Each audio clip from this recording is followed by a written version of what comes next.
अस्सलाम वालेकुम। आप देख रहे हैं टेक्निकल पीस साहब। मेरा नाम है बाबर अली हाशमी। क्रिप्टो करेंसी का जब भी काम करने लगता है कोई भी मुसलमान, तो उसके ज़हन में सबसे पहला सवाल ये जाता है, क्योंकि ये एक नया काम है मार्केट में। वैसे तो ये सन 2000 से चल रहा है, लेकिन पाकिस्तान में ये बहुत एक नए ट्रेंड में ये चीज़ देखी जा रही है। तो इसके बारे में एक ख्याल ये जाता है ये हराम है या हलाल है, मकरूह है, मकरूह तहरीमी है, मकरूह तंज़ी है। वैसे तो इसके बारे में आपको किसी आलिम दीन से पूछना चाहिए, और मैं आलिम दीन नहीं हूँ, लेकिन मैं आपको क्यों बताने वाला हूँ। कंप्यूटर की स्क्रीन पे ले चलता हूँ और आपको मैं कुछ दिखाता हूँ, उसके बाद आगे चल के बात करेंगे। सबसे पहले आपने ये चीज़ देखनी है कि मैंने अभी अभी एक मौलाना साहब की जो है तकरीर बयान इस पे सुना क्रिप्टो करेंसी के बारे में।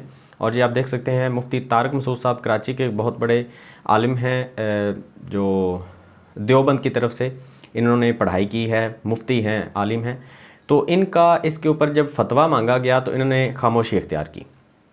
अब खामोशी क्यों अख्तियार की, पहले मैं इस हराम हलाल को कवर करूंगा, उसके बाद क्रिप्टो करेंसी की कुछ चंद खबरें हैं जो बहुत ज़रूरी हैं आपके लिए। क्रिप्टो करेंसी की मार्केट को अप या डाउन देखने के लिए आपको खबरें सुनना बहुत ज़रूरी होती हैं, तो वो खबरें दो तीन आपके साथ शेयर करूंगा। पहले हराम या हलाल को देख लेते हैं। मैं आपको ये बता दूँ कि मुफ्ती तारिक मसूद साहब ने इसके बारे में क्या फरमाया है, और इस वीडियो का लिंक भी मैं कोशिश करूँगा डिस्क्रिप्शन में दे दूँ ताकि आप खुद भी सुन सकें। मैं आपको छोटे से अपने पॉइंट ऑफ व्यू से बता सकता हूँ कि मुफ्ती साहब ये कहना चाह रहे हैं कि उलमाए दीन तब तक इसके बारे में खामोश हैं जब तक कोई रियासत इसकी ज़िम्मेदारी नहीं लेती। अब हुआ क्या था, मैं आपको छोटी सी एक हिस्ट्री बताना चाहूँगा। क्रिप्टो करेंसी अभी क्योंकि नई चीज़ है, इसके बारे में अक्सर उलमाए दीन को पता ही नहीं है।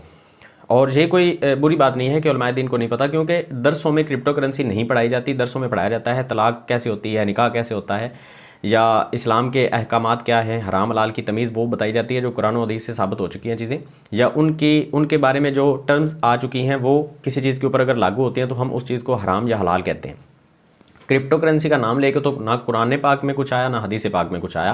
तो इसके बारे में उलमाए दीन बैठेंगे, एक पूरा एक बेंच बैठेगा, फिर इसके बारे में कुछ ना कुछ फैसला होगा।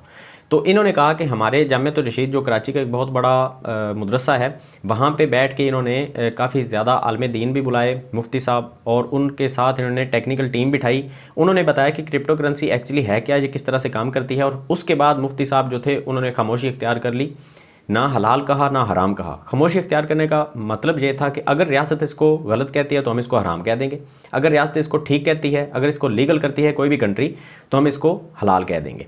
अच्छा, एक कंट्री जहाँ पे मैं आपको दिखाना चाहूँगा, ये देखें, एल सल्वाडोर जो कंट्री है, इन्होंने 6/9/2021 को इसको लीगल टेंडर के तौर पर कबूल कर लिया। अब इसका मतलब ये है कि एक कंट्री ने तो कम से कम इसको लीगल कहा, तो हम इसको इलीगल तो अब नहीं कह सकते, क्योंकि कंट्री ने इसको as a legal tender accept किया है। तो अब जो ये मुफ्ती तारिक मसूद का जो बयान है ना, ये बहुत पुराना बयान है, ये 2021 का ही बयान है, जुलाई 28 का। अब इन्होंने शायद ये इनको पता नहीं था, या शायद इनके बयान के बाद ये लीगल टेंडर के तौर पे एक्सेप्ट किया एल सल्वाडोर ने, तो इनको शायद नहीं पता इस चीज़ का। तो मैं बताना चाहूँगा, अपनी छोटी सी एक राय आपके सामने रखना चाहूँगा कि एज अ लीगल टेंडर तो एक्सेप्ट कर चुकी है कंट्री। दुबई ने भी पिछले 2-3 दिन की बात है, दुबई ने भी बाइनांस को लाइसेंस दे दिया। लाइसेंस देने का मतलब ये है कि वो पूरा इसके ऊपर एक बॉडी बिठाएंगे, इसके ऊपर एक कानून साजी की जाएगी, इसको लीगल टेंडर के तौर पे एक्सेप्ट किया जाएगा। ठीक है, तो कंट्रीज़ तो इस तरफ आ रही हैं, तो हम इसको हलाल नज़र से देख सकते हैं। अब दूसरी चीज़ जो मैं आपके साथ हिस्ट्री शेयर करने वाला था वो ये है कि जब ये नोट सिस्टम नहीं था, ये जो करेंसी हमारे पास नोट वाली है, कागज़ वाली करेंसी, जब तक ये नहीं थी तो हम किस तरह से लेन देन करते थे। इंसानी तारीख में अगर देखा जाए तो सबसे ज़्यादा लेन देन हुआ है सोने और चांदी से। दूसरा जो सिस्टम था वो था बार्टर सिस्टम। बार्टर सिस्टम का मतलब ये था कि आपके पास गंदम है, किसी के पास कपड़ा है, किसी के पास खजूरें हैं, किसी के पास सेब है, किसी के पास पानी है। आपके पास जिस चीज़ की कमी है आपने वो चीज़ ली, और अपने पास जो चीज़ थी वो आपने दे दी। अब होता ये था कि जिस कंट्री में गंदम थी उस कंट्री में खजूरें एक मिसाल के तौर पे नहीं थी, तो वहाँ से कुछ ताजर निकल के आते थे, खजूरें अपने साथ लेके आते थे और गंदम लेके चले जाते थे। अब जहाँ पे खजूरों की कमी थी ये खजूरें ले लेते थे, और गंदम वहाँ पे वाफर मिकदार में होती थी, और गंदम वहाँ पे एक्सपोर्ट कर दी जाती थी। तो ये एक बार्टर सिस्टम था, इसमें करेंसी की ज़रूरत नहीं पड़ती थी। खजूरों के बदले में आपको गंदम मिल गई, गंदम के बदले में आपको कपड़े मिल गए, कुछ कपड़े दे के गंदम ले गए। तो ये सिस्टम इस तरह से काम करता था। बाद में क्या हुआ कि लोगों ने सोने को एक एज अ करेंसी, क्योंकि सोना पानी में ख़राब नहीं होता, मिट्टी में ख़राब नहीं होता, इसको जंग नहीं आता, ये बिल्कुल इसमें फंगस नहीं लगती, ये बिल्कुल ना यानी कि बेदाग चीज़ है। तो इसलिए सोने को एज अ करेंसी लॉन्च कर दिया गया। कुछ बंदों ने इसके ऊपर तब भी एतराज़ किया था कि सोना आप एज अ करेंसी क्यों लॉन्च कर रहे हैं, बार्टर सिस्टम बिल्कुल ठीक है, इसको चलने दें। अच्छा, कुछ लोगों ने एतराज़ किया, लेकिन फिर भी सोना चल गया, चांदी चल गई। दिरहम और दिनार के तौर पे सऊदी अरब में भी ये बहुत अरसे तक चलता रहा। आज भी काफ़ी कंट्रीज़ में सोना और चांदी जो है इसके सिक्के अभी भी चलते हैं। अच्छा, उसके बाद जब नोट वाली करेंसी आई तो लोगों ने एतराज़ करना शुरू किया कि भाई सोना तो एक धात है, उसकी तो एक वैल्यू है, दुनिया में कहीं भी आप सोना लेके चले जाएं वो लोग आपसे एक्सेप्ट करेंगे, तो ये नोट हम क्यों एक्सेप्ट करें। तो हुकूमत ने ये जवाब दिया कि नोट आप इसलिए एक्सेप्ट करें कि जितने का नोट आपके पास है उतना हमारे पास सोना पड़ा है। जब आपका दिल करे आप नोट से लेन देन करते रहें अपने बाज़ारों में, अपने घरों में, बाहर, जहाँ भी आपका दिल करे। उसके बाद जब आपका दिल करे सोना आप लेना चाहें तो ये नोट ला के हमें दें, ये ज़मानत है हमारी कि हम आपको उतना सोना अदा कर देंगे।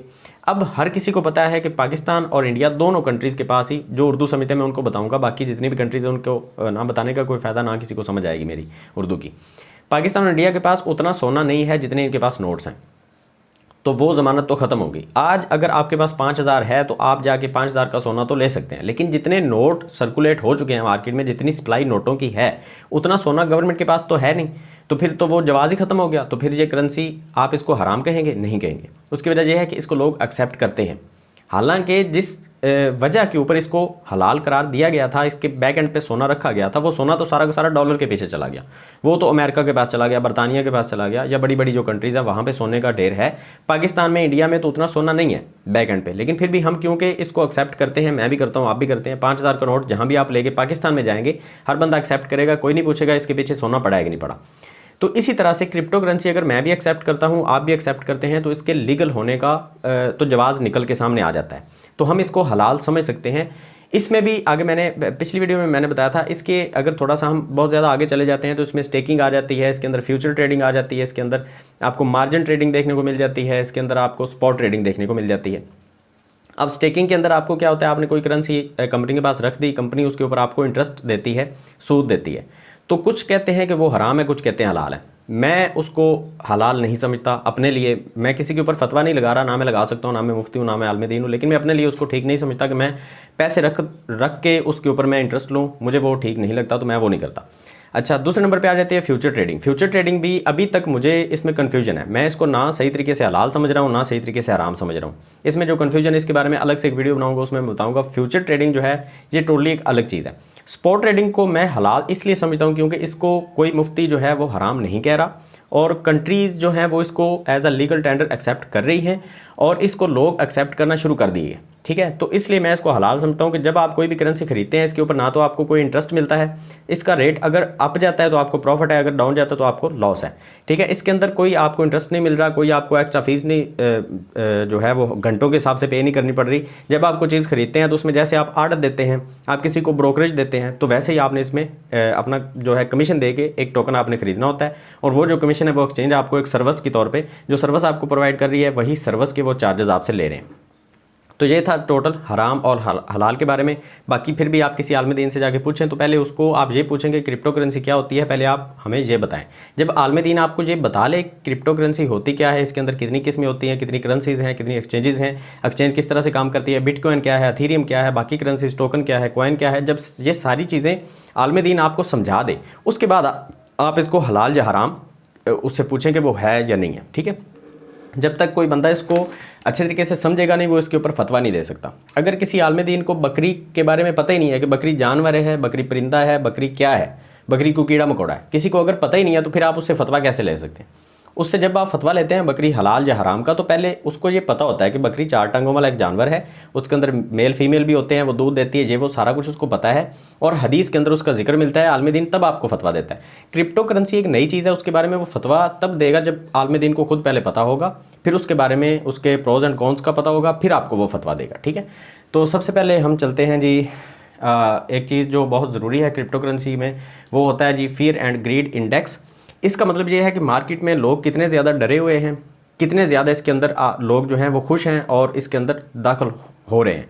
ये एक इंडेक्स होता है, इसको आप गूगल के ऊपर जाके सर्च कर सकते हैं, crypto currency fear and greed index, crypto fear and greed index, ये जो आपके सामने आपको नज़र आ रहा है, ये जाके आप सर्च करेंगे गूगल के ऊपर, ये पहली वेबसाइट आएगी, अल्टरनेट alternative.me और इसके ऊपर जैसे ही आप आएंगे तो आपको ये एक इंडेक्स मिलेगा। ये इंडेक्स जैसे जैसे लो होता जाता है, मार्केट से पैसा निकल रहा होता है, लोग डर रहे होते हैं क्रिप्टो करेंसी को ख़रीदने में, तो ये पैसा निकलता जाता है और मार्केट डाउन जाती है। लेकिन होता क्या है कि जैसे जैसे ये नंबर कम होता है, ये जो सुई है, ये इंडिकेटर जो है ये हमें रेड होता नज़र आता है, तो लोग इसके अंदर ख़रीद भी शुरू कर देते हैं। तो ये जो इंडिकेटर ये फिर से ग्रीन होता हुआ हमें नज़र आता है। ये कुछ दिन पहले, 2-3 दिन पहले की बात है, ये 21 पे पहुंच गया था, 22 पे, ये लास्ट वीक आप देख सकते हैं 22 पे ये पहुंचा हुआ था, अब ये 25 पे है। अभी भी एक्सट्रीम फेयर है, लोग अभी भी डर रहे हैं क्रिप्टो करेंसी में पैसा लगाने में, लोग डर रहे हैं। क्यों डर रहे हैं वो भी आपको बता देता हूँ। अच्छा, सबसे पहले आपने ये देखना है, अक्सर आपने इसको नज़र रखनी होती है क्रिप्टो करेंसी का, जब भी आप काम कर रहे हैं तो आपको ये ज़रूरी है देखना कि लोग इसमें कितना डर रहे हैं, कितना अच्छा है, अच्छे तरीके से काम कर रहे हैं। अगर ये बहुत ज़्यादा ग्रीन है तो इसका मतलब है कि आप जितनी भी आपके पास करेंसीज पड़ी हैं वो सारी की सारी आप बेच दें और एक दफ़ा मार्केट से निकल जाएँ, चंद दिन आप वेट करें इसको दोबारा रेड होने में। ठीक है, रेड का मतलब है आपने ख़रीदना है, ग्रीन का मतलब है आपने इसको सेल करना है। अगर आपको इसमें कोई कन्फ्यूजन है तो फिर भी कमेंट सेक्शन में आप पूछ सकते हैं, आपका क्या ख्याल है वो भी आप कमेंट सेक्शन में बता सकते हैं। आगे चलते हैं जी, बिटकॉइन का रेट देखते हैं 40,772। अच्छा, इसके अगर हम फुल चार्ट के ऊपर आते हैं, एथेरियम के ऊपर, तो मैं आपको एक चीज़ दिखाऊं, यहाँ पे बहुत प्यारा सा इंडिकेटर आपको नज़र आ रहा है। बिटकॉइन के बारे में बात करेंगे आगे चल के। ये जो प्यारा सा इंडिकेटर आपको नज़र आ रहा है, जहाँ पे आपको बाई एंड सेल लिखा हुआ नज़र आ रहा है, अक्सर लोगों को इस इंडिकेटर का पता नहीं है। इस इंडिकेटर का नाम है जी QQEX। ये बहुत लंबा सा नाम है इसका। अच्छा, इसकी ज़्यादा सेटिंग वगैरह भी हमें नहीं करनी पड़ती। 1 मिनट की कैंडल के ऊपर आ जाएँ और ये देखें, ये हमें बता रहा है यहाँ से बाई, ये 1 मिनट, ये देखें, यहाँ से हमें बता रहा है बाई, यहाँ से भी बाई, यहाँ से भी बाई और यहाँ पे आके सेल। ठीक है, मतलब ये इंडिकेटर इस तरह से काम कर रहा है कि जब ये मार्केट डाउन जाने लगती है तो ये बता देता है कि अब पिछला जो एवरेज रही होती है मार्केट, उसके अकॉर्डिंग ये बताता है कि अब आप यहाँ पे सेल कर दें।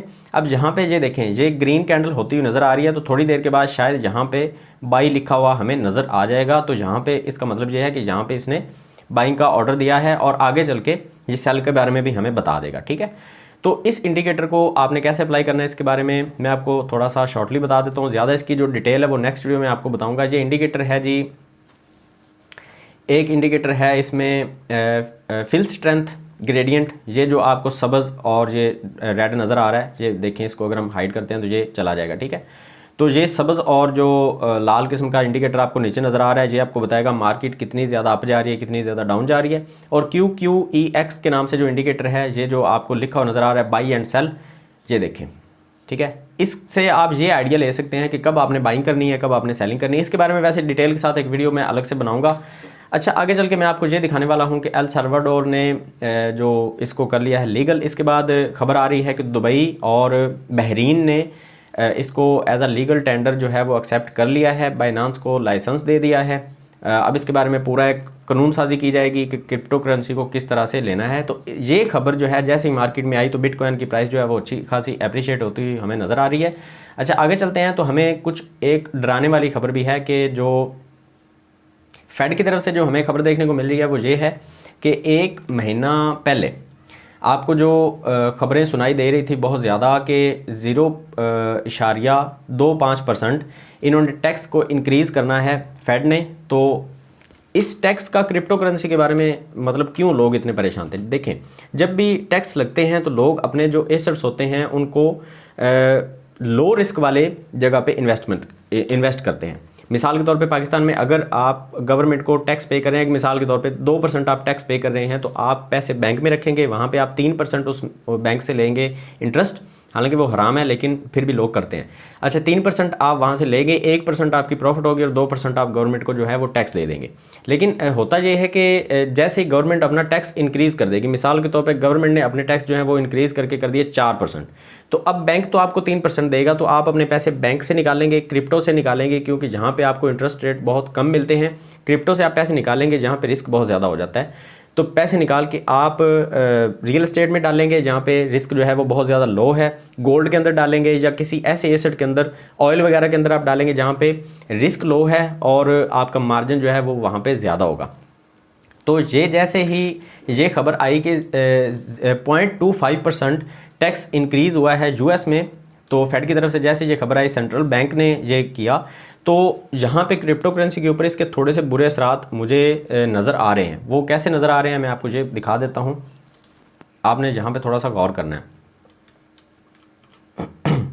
ये 4 आवर की टाइम फ्रेम के ऊपर अगर हम आते हैं तो ये आपने देखना है कि मार्केट ना एक ही रेंज के अंदर चली जा रही है, बहुत ज़्यादा कोई यहाँ पे मूवमेंट हमें देखने को नहीं मिल रही और लोग यहाँ पे बहुत ज़्यादा जो हैं वो डरे हुए हैं।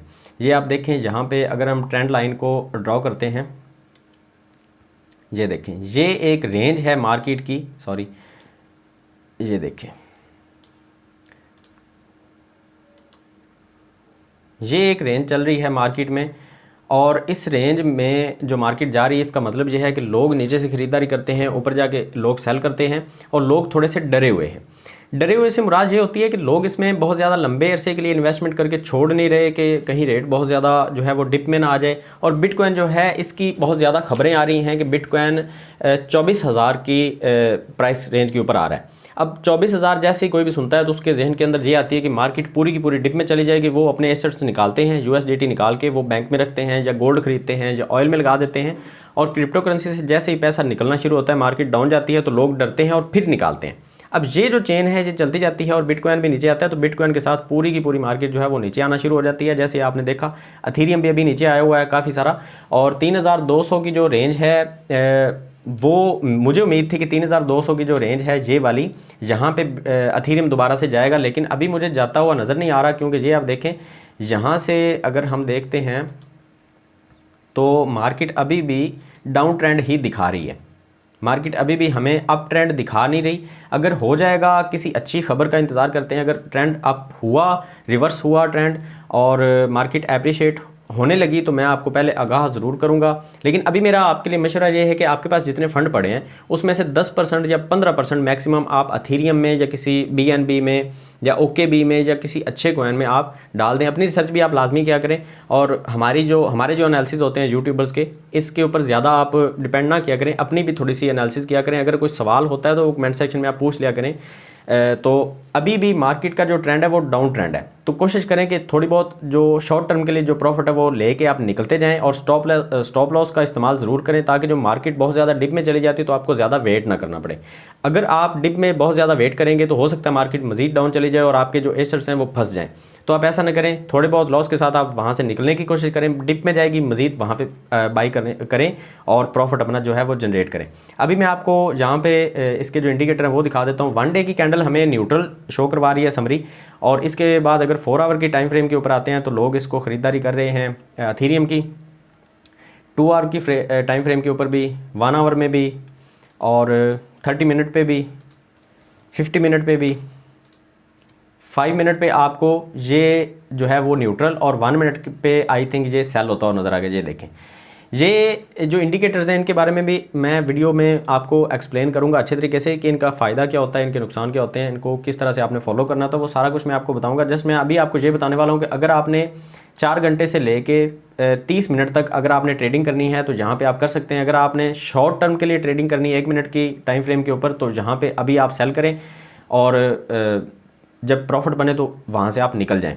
तो ये थोड़े से इंडिकेटर्स होते हैं। जैसे जैसे हमारा चैनल थोड़ा सा ग्रो करता जाएगा मैं आपको इनके बारे में मुकम्मल जो है वो डिटेल के साथ समझाता जाऊंगा। जो चीज़ आपको समझ नहीं आ रही वो आप मुझे मैसेज में पूछ सकते हैं कमेंट सेक्शन में और मैं आपको यहाँ पे बताने की पूरी कोशिश करूँगा और मिल के हम सारे ग्रो करेंगे। अगर आपको वीडियो अच्छी लगी है या कोई भी खबर आपको पसंद आई है तो वीडियो को लाइक ज़रूर करें। इस तरह की वीडियो बनाने में काफ़ी ज़्यादा टाइम लग जाता है, काफ़ी ज़्यादा मेहनत लग जाती है और लाइक करने से मुझे हौसला अफजाई हो जाती है। चैनल को सब्सक्राइब आपने ज़रूर करना है। मिलते हैं नेक्स्ट वीडियो में कल की तारीख में।